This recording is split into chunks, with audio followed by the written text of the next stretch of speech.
Hello नमस्कार साथियों, स्वागत करते हैं एक बार फिर से आप सभी का फिक्स टारगेट 2.0 परिवार के एक और नई क्लास में। जितने भी स्टूडेंट मिथिला यूनिवर्सिटी से डिग्री पार्ट 2 का एग्जामिनेशंस 2024 में देने वाले हैं और जिस स्टूडेंट ने ऑनर्स पेपर में हिस्ट्री रखा है, तो आप लोग आज के इस पूरी क्लास को ध्यान से देखिए, क्योंकि आज के इस क्लास में हिस्ट्री ऑनर्स पेपर नंबर 3 के लिए मैं मॉडल प्रैक्टिस सेट 1 आपको कंप्लीट करवाऊंगा। इस मॉडल प्रैक्टिस सेट में क्या क्या है हम इस पर चर्चा करते हैं। तो देखिए, आज के इस क्लास में हम आपको 10 मोस्ट इंपोर्टेंट ऑब्जेक्टिव क्वेश्चंस बताएंगे और इस प्रत्येक प्रश्न के साथ साथ मैं आपको कुछ बहुत ही इंपोर्टेंट बातें बताने वाला हूं, इसलिए आप लोग कॉपी पेन लेकर तैयार हो जाइए और मैं लिखता जाऊंगा, आप लोग उसे नोट कर लीजिएगा, ठीक है। वैसे अंत में अगर कहिएगा तो इसका पीडीएफ मैं अपने टेलीग्राम पर उपलब्ध करा दूंगा, जिसका लिंक आपको डिस्क्रिप्शन में मिल जाएगा, आप वहां से इसे डाउनलोड भी कर सकते हैं। और इसके साथ साथ ही हम लोग एक लॉन्ग टाइप क्वेश्चंस हर क्लास की तरह इस क्लास में भी देखेंगे, ठीक है। एक लॉन्ग टाइप क्वेश्चंस जो कि आपके परीक्षा के दृष्टिकोण से इंपॉर्टेंट है, उसे बहुत अच्छे तरीके से समझेंगे। बस सब्र के साथ तुम अंत तक इस क्लास में बने रहो। देखो, मैं एक बात बता देना चाहता हूं, जो स्टूडेंट शिद्दत के साथ पढ़ना चाहता है वही इस क्लास को देखे पूरा, जो नहीं पढ़ना चाहता है वो अभी वीडियो छोड़कर जा सकते हो, क्योंकि मैं आज के इस क्लास में हवा हवाई करने वाला नहीं हूं। मैं हर एक चीजों को बहुत ही डिटेल में, बहुत ही बारीकी से आपको समझाने वाला हूं, ताकि पेपर में कुछ भी प्रश्न बने आप बड़ी आराम से क्वेश्चंस को हल कर सको। और इसके साथ साथ ही देखिए, पेपर नंबर 3 के साथ साथ मैं आपको पेपर नंबर 4 की भी क्लासेस बहुत जल्द प्रोवाइड करने वाला हूं। तो चैनल पर नए अभी तक सब्सक्राइब नहीं किए हैं तो सब्सक्राइब करके नोटिफिकेशन बेल को ऑन कर लीजिए। सेशन को एक प्यारा सा लाइक करके अपने सभी दोस्तों को जरूर शेयर कर दीजिए, ताकि सभी एक साथ जुड़कर क्लास को अच्छे तरीके से कर सके। आइए हम लोग बारी बारी से प्रश्नों को देखेंगे। अब देखिए, यहां पर सबसे पहला प्रश्न क्या कहता है। सबसे पहला प्रश्न कहता है कि दिल्ली में कुतुब मीनार के बारे में तो आप सभी जानते होंगे, लेकिन कभी आपने सोचा है कि इसका निर्माण किसके द्वारा करवाया गया, इसके निर्माण के संबंध में नींव किसके द्वारा रखी गई। तो देखिए, याद रखिएगा, आपसे जब पूछा जाए कि दिल्ली में कुतुब मीनार को बनाने के लिए नींव किसके द्वारा रखा गया, क्या वह महमूद गजनबी था, या फिर मोहम्मद गौरी, या फिर कुतुबुद्दीन ऐबक, या फिर इल्तुतमिश। तो याद रखिएगा, कुतुब मीनार जो कि आपका दिल्ली में है और इसको बनाने का नींव जो है कुतुबुद्दीन ऐबक के द्वारा रखा गया था। भले ही इनके द्वारा जो है इस कार्य को पूरा नहीं किया गया, कार्य जो है किसके द्वारा, कुतुब मीनार के निर्माण का जो कार्य है भाई साहब, वह इल्तुतमिश के द्वारा पूरा किया गया था। किसके द्वारा किया गया? इल्तुतमिश के द्वारा कार्य को पूरा किया गया। और शुरुआत किसके द्वारा किया गया था? तो कुतुबुद्दीन ऐबक के द्वारा किया गया था। अब यहां से कई सारे प्रश्न पूछे जा सकते हैं आपसे। देखिए किस तरह के प्रश्न पूछे जा सकते हैं। अगर मैं कुतुब मीनार की बात करूं तो आपसे पूछ लिया जा सकता है कि इसका निर्माण कार्य जो है कब शुरू किया गया। तो आप कहोगे सर 13वीं शताब्दी में जो है इसके निर्माण कार्य को प्रारंभ किया गया था, याद रख सकते हैं। इसके बाद दूसरा फैक्ट कुतुब मीनार से बन सकता है कि इसकी ऊंचाई कितनी है। तो आप कहोगे सर इसकी जो ऊंचाई है यह 238 फीट है, जिसमें कितने तल्ले हैं? तो आप कहोगे सर इसे 5 तल्लों में बांटा गया है। कितने तल्ले? तल्ले जानते हो ना, जैसे पचमहला कहते हैं, दुमहला गांव घर में कहता है कि नहीं, उसी प्रकार से जो है इसे 5 तल्लों में बांटा गया है, जिसकी लंबाई 238 फीट है। और इसका निर्माण कार्य जो है 13वीं शताब्दी में प्रारंभ किया गया था कुतुबुद्दीन ऐबक के द्वारा। निर्माण कार्य जो है किसके द्वारा पूर्ण किया गया? तो इल्तुतमिश के द्वारा। अभी और रुकिए, देखिए यहां पर और भी बहुत सारी चीजें बताने वाला हूं। कुतुबुद्दीन ऐबक की बात करें तो इन्होंने 2 मस्जिद का निर्माण भी करवाया था, जो कि काफी इंपोर्टेंट है, आपसे परीक्षा में पूछा जा सकता है। अब वो 2 मस्जिद कौन कौन था? तो नोट करिएगा, सबसे पहला मस्जिद, ठीक है, सबसे पहला मस्जिद जिसका नाम क्या था? तो आप कहोगे सर कुब्बत उल इस्लाम। क्या नाम था? कुब्बत उल इस्लाम, ठीक है। और इसके बाद बात करें तो ये सबसे इंपॉर्टेंट है 2.5 दिन का झोपड़ा, जो कि आपके पेपर में कई बार पूछा गया है। 2.5 दिन का झोपड़ा। अब ये देखिए, यहां से आपसे प्रश्न पूछे जा सकते हैं। क्वेश्चंस कैसे पूछा जा सकता है कि 2.5 दिन का झोपड़ा जो है यह किसके द्वारा निर्मित किया गया? तो आप कहोगे सर कुतुबुद्दीन ऐबक के द्वारा। लेकिन पूछा जाए कि 2.5 दिन का झोपड़ा जो है यह कहां पर अवस्थित है? तो आप कहोगे सर यह जो है अजमेर में अवस्थित है, और इसी को अजमेर के किला के नाम से भी जानते हैं। इसके बाद बात करें कुब्बत उल इस्लाम की, तो कुब्बत उल इस्लाम जो है भाई साहब, यह उत्तर भारत का सबसे पहला मुस्लिम स्मारक भी है, याद रखिएगा, जो कि कहां अवस्थित है? तो आप कहोगे सर इसका जो है अवस्थान दिल्ली में है, या दिल्ली में अवस्थित है। ये सारी बातें आपको अच्छे से याद रखना है। इसके बाद देखिए और भी बात कर लेते हैं हम लोग कुतुबुद्दीन ऐबक की। तो कुतुबुद्दीन ऐबक के संबंध में बात करें तो देखिए, यह जो था भाई साहब, यह मोहम्मद गौरी का, किसका? मोहम्मद गौरी का क्या था? तो मोहम्मद गौरी का गुलाम था। मोहम्मद गौरी का गुलाम था कौन? तो कुतुबुद्दीन ऐबक। पूछा जा सकता है। कुतुबुद्दीन ऐबक को एक और नाम से जाना जाता था। वह किस नाम से जाना जाता था? तो आप कहोगे सर इसे लाल बख्श के नाम से जाना जाता था। किसके नाम से? लाल बख्श, जिसका अर्थ क्या होता है? तो लाखों का दाता। क्या होता है? लाखों का दाता। आपसे पूछा जा सकता है कि लाल बक्स का शाब्दिक अर्थ क्या होता है? आप कहोगे सर लाखों का दाता होता है। उम्मीद करता हूं आप इन सभी चीजों को अच्छे से समझ रहे होंगे। चलिए आगे बढ़ते हैं हम लोग अगले प्रश्न पर। जितना भी फैक्ट्स मैं आपको नोट करा रहा हूं, कभी ना कभी पेपर में वो ऑब्जेक्टिव क्वेश्चंस पूछा गया है, इसलिए आप मेरी बातों को सुनकर अच्छे से उसे कॉपी में नोट कर लीजिए लाइन बाय लाइन, और आप उसे अच्छे से याद कर लीजिएगा। एग्जामिनेशंस में अभी बहुत समय बाकी है। आपका दूसरा प्रश्न कहता है गाजी मलिक किस वंश का संस्थापक था? देखिए गाजी मलिक की अगर मैं बात करूं तो इनका जो वास्तविक नाम है वो गाजी मलिक है, लेकिन जब इन्होंने अपनी सत्ता स्थापित कर ली तो इन्होंने अपना नाम बदल लिया, और इन्होंने अपना नाम क्या रख लिया था पता है? क्या नाम रख लिया? तो गियासुद्दीन तुगलक। क्या रख लिया? गियासुद्दीन तुगलक। ठीक है, अब देखिए बात करते हैं गियासुद्दीन तुगलक। अब आपके दिमाग में आ रहा होगा, अब तो बड़ी आराम से आप क्या कर सकते हो, इस प्रश्न का आंसर कर सकते हो। कमेंट करके बताइए, देखते हैं कितने बच्चे इसका सही आंसर देते हैं। तो देखिए अगर मैं बात करता हूं गियासुद्दीन तुगलक की, तो गियासुद्दीन तुगलक के द्वारा जो है तुगलक वंश की स्थापना करी गई थी। और आपसे पूछा जा सकता है, देखिए क्वेश्चंस इस प्रकार घुमाकर कि गाजी मलिक के द्वारा जो है किस वंश की स्थापना की गई। तो एक बात तो आपको याद रखना है कि गाजी मलिक ही गियासुद्दीन तुगलक के नाम से जाने गए बाद में चलकर, जब उन्होंने सत्ता आपने संभाल ली। अब बात करते हैं देखिए कि तुगलक वंश का शासनकाल कब से कब तक है, आपसे पूछा जा सकता है। तो तुगलक वंश का जो शासनकाल है यह 1320 ईस्वी से लेकर 1414 ईस्वी तक का जो शासनकाल है, यह दिल्ली सल्तनत में तुगलक वंश का शासनकाल था। बाकी बात करेंगे हम लोग जो दिल्ली सल्तनत में कौन कौन से शासक हुए, किस किस वंश के, कब से कब तक रहा, आगे मैं आपको पूरी डिटेल में पढ़ाने वाला हूं। तो देखिए अब यहां से और प्रश्न बनाए जा सकते हैं। एक शब्द अभी आपने देखा गाजी मलिक, तो यहां पर एक शब्द है गाजी। अब गाजी का शाब्दिक अर्थ क्या होता है? तो याद रखिएगा कि गाजी जो है इसका शाब्दिक अर्थ होता है इस्लाम के लिए लड़ने वाला। किसके लिए? इस्लाम के लिए लड़ने वाला। ये बातें आपको याद रखना है। शाब्दिक अर्थ वाला क्वेश्चन जब पूछा जाता है तो बच्चे फंस जाते हैं। इसके बाद देखिए और भी प्रश्न बनाए जा सकते हैं।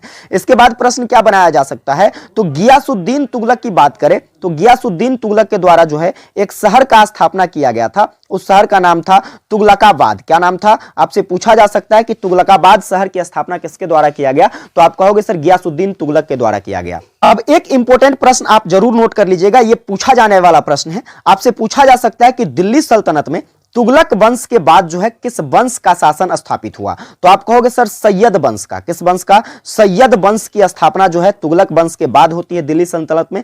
जिसके पहले शासक कौन थे? तो आप कहोगे सर खिज्र खां जो थे, खिज्र खां ये सैयद वंश के पहले शासक थे। ये सारी बातें अच्छे से नोट कर लीजिए। आगे बढ़ते हैं अगले प्रश्न पर। तो आपका अगला प्रश्न कहता है लोदी वंश का अंतिम शासक कौन था? स्टार लगाना, ये कई बार पेपर में पूछा गया है। लोदी वंश की बात करें तो लोदी वंश देखिए सबसे पहले तो याद रखिएगा, लोदी वंश जो है भाई साहब यह कब आता है? यह जो वंश है यह दिल्ली सल्तनत में सैयद वंश के बाद आता है। सबसे आखिरी वंश है ये मुस्लिम वंश। ठीक है, अब यहां से देखिए बात करते हैं लोदी वंश के अंतिम शासक की बात करी जा रही है। आप फटाफट से कमेंट करके हमको बता दो कि लोदी वंश की स्थापना जो है ये किसके द्वारा किया गया है, कमेंट में छाप दीजिए। अब बात करते हैं लोदी वंश का अंतिम शासक।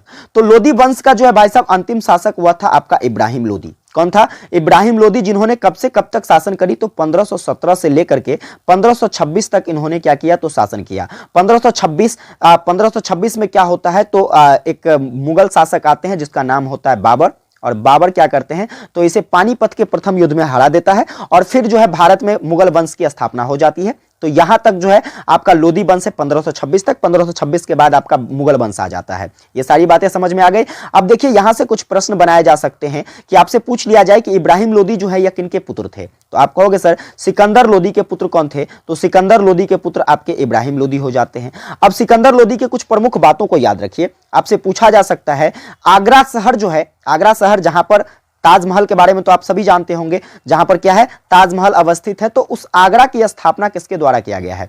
आगरा की स्थापना सिकंदर लोदी के द्वारा 1504 में किया गया। वैसे ऐतिहासिक दृष्टिकोण से उस शहर की स्थापना बहुत पहले हुई गई है, लेकिन 1504 में ऐसा माना जाता है कि सिकंदर लोदी ने जो है इसकी पुनर्स्थापना करी है। इसके बाद इन्होंने क्या किया? तो दिल्ली से जो है अपनी राजधानी कहां पर ले आया? सिकंदर लोदी ने दिल्ली से अपनी राजधानी जो है आगरा ले आया। तो आपसे पूछा जा सकता है कि ऐसे कौन से शासक थे लोदी वंश के जिन्होंने अपनी राजधानी दिल्ली से आगरा ट्रांसफर करी थी, स्थानांतरण करी थी? तो आप कहोगे सिकंदर लोदी। चलिए आगे बात करते हैं। आपका नेक्स्ट क्वेश्चन जो कि चौथा क्वेश्चन कहता है कि दिल्ली सल्तनत में दीवान ए आरिज किस विभाग से संबंधित था? याद रखिएगा, बहुत ही इंपॉर्टेंट क्वेश्चन है। दीवान ए आरिज की बात करें तो यह सैन्य विभाग से संबंधित था। किस विभाग से? सैन्य विभाग से। अब बात करते हैं दिल्ली सल्तनत के कुछ प्रशासनिक विभाग के बारे में। वैसे ये भी एक प्रशासनिक विभाग ही है, लेकिन इसके अतिरिक्त भी और भी कुछ प्रशासनिक विभाग है जो आपसे पूछा जा सकता है।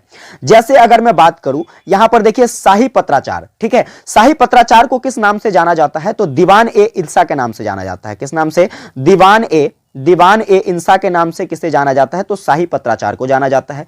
इसके बाद बात करते हैं यहां पर वित्त विभाग। देखिए, ठीक है, अगर मैं बात करता हूं वित्त विभाग की, तो वित्त विभाग को जो है दीवान ए वर्जात कहा जाता है। क्या कहा जाता है? दीवान ए वर्जात वित्त विभाग को कहा जाता था दिल्ली सल्तनत काल में। इसके बाद जो इंपॉर्टेंट है, आपसे पूछा जा सकता है न्यायिक विभाग। क्या पूछा जा सकता है? न्यायिक विभाग की अगर मैं बात करूं तो न्यायिक विभाग को किस नाम से जाना जाता था? तो दीवान ए कजा के नाम से जाना जाता था। किस नाम से? दीवान ए कजा के नाम से जाना जाता था। ये सारी बातें आपको अच्छे से याद रखना है। एक प्रश्न और आपसे यहां पर पूछा जा सकता है, वह होगा धर्म विभाग। ठीक है, क्या पूछा जा सकता है? धर्म विभाग। अब बताइए धर्म विभाग के नाम से किसको जाना जाता था? तो आप कहोगे सर सदर उर सुदूर। ठीक है, क्या? सदर उस सुदूर को जो है किस नाम से जाना जाता था? तो भाई साहब धर्म विभाग के नाम से जाना जाता था। ये 4-5 पॉइंट जो मैंने अभी आपको लिखाया है, इसे आप नोट कर लीजिए। यहां से एक न एक प्रश्न आपके पेपर में पक्का पूछे जाएंगे। आगे बात करते हैं 5वां प्रश्न। तो देखिए 5वां प्रश्न है, गयासुद्दीन तुगलक अलाउद्दीन खिलजी के शासनकाल के दौरान कहां का राज्यपाल था?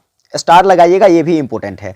गयासुद्दीन तुगलक की बात करी जा रही है, जिस समय अलाउद्दीन खिलजी का शासनकाल था, खिलजी वंश का, उस समय जो है गयासुद्दीन तुगलक जो है यह कहां का राज्यपाल हुआ करता था?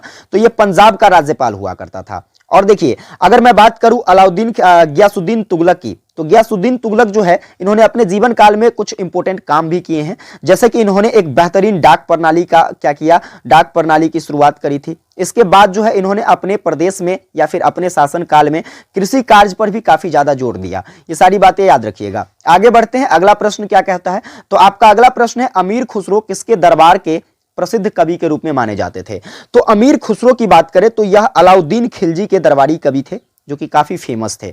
अब यहां पर बात करें अमीर खुसरो की, तो देखिए अमीर खुसरो को जो है एक इंपॉर्टेंट नाम से जाना जाता है। आपसे पूछा जा सकता है कि कव्वाली का जनक जो है ये किसे कहा जाता है? आप कहोगे सर अमीर खुसरो को कहा जाता है। इसके बाद कुछ प्रमुख पुस्तक नोट कर लीजिएगा अमीर खुसरो की, जो कि आपसे पूछा जाता है और कई बार पेपर में पूछा गया है कि तुगलकनामा जो है यह किसकी रचना है? तो आप कहोगे सर अमीर खुसरो की रचना है। चलिए आगे बढ़े, देखिए अगला प्रश्न क्या है। क्वेश्चन है आपका 7वां नंबर कि दिल्ली सल्तनत के किस वंश ने सबसे कम समय तक शासन किया? अब आ जाइए, दिल्ली सल्तनत का जो है पूरे शासनकाल के बारे में आपको इस प्रश्न में मैं पढ़ा देता हूं। देखिए दिल्ली सल्तनत की बात करें तो सबसे पहले जो है यहां पर गुलाम वंश आता है। कौन सा वंश आता है? गुलाम वंश। गुलाम वंश जिसे हम लोग मामलुक वंश के नाम से भी जानते हैं। किस नाम से जानते हैं? मामलुक वंश। तो कभी भी अगर पूछा जाए मामलुक वंश तो कंफ्यूज मत होइएगा, दोनों एक ही है। और ये जो है भाई साहब गुलाम वंश कब से कब तक रहता है दिल्ली सल्तनत पर? तो 1206 से लेकर के 1290 ईस्वी तक लगभग इन्होंने जो है 84 साल तक अपना शासन किया। इसके बाद बात करते हैं, इसके बाद जो आता है वह कौन सा वंश आता है? तो खिलजी वंश आता है। ठीक है, दूसरे नंबर पर कौन सा वंश? खिलजी वंश आता है, जो कि कब से कब तक? तो 1290 से लेकर के या 1320 तक शासन करता है। मतलब कुल मिलाकर बात करें तो इन्होंने 30 साल तक शासन किया। इसके बाद देखिए तीसरा बात करें तो तीसरा, इसके बाद खिलजी के बाद आ जाता है तुगलक वंश। कौन सा वंश आ जाता है?